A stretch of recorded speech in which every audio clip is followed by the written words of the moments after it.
Deməli, Gürcüstanda hiking marşrutuna gəlmişəm və burada belə marşrutu göstərən bir lövhə var. İstədim bu fürsəti istifadə edeyim, yəni bu lövhə ilə bağlı bir konsepti sizə izah edeyim. Nədir bu konsept? Biz adətən müəyyən problemləri yaşayanda kənarda axtarırıq. Məsələn, deyək ki, bir əməkdaşımız var, əməkdaşımız işə gecikir və ya dediyimiz şeyləri unudur. Günah onda görülür. Və böyük ehtimalla da bəlkə həqiqətən də obyektiv olaraq onda müəyyən problemlər var. Amma düşüncəni belə qoymaq yerinə ki, bəs əməkdaşım problemlidir, əməkdaşım neqativdir və s. Belə demək yerinə, daha yaxşı olar ki, özümüzə bu sualı verək. Mən nə edə bilərəm ki, əməkdaşı yaxşıya doğru, mənim istədiyim tərəfə dəyişim?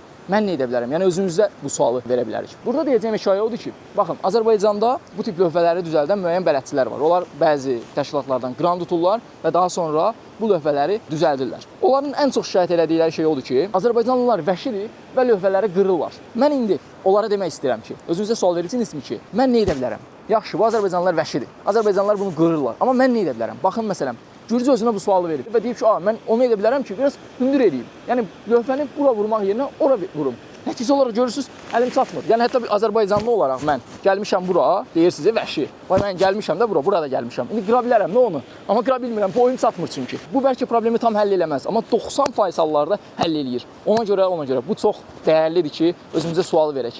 Biz nə edə bilərik? Mən nə edə bilərəm? Sən nə edə bilərsən? Bir problemin var, nə edə bilərsən? Uğurlu olsun. Ümid edirəm bu konsept işinizə yarayar. Görürsünüz, Azərbaycanlılar gəlmir, amma qıra bilmirlər.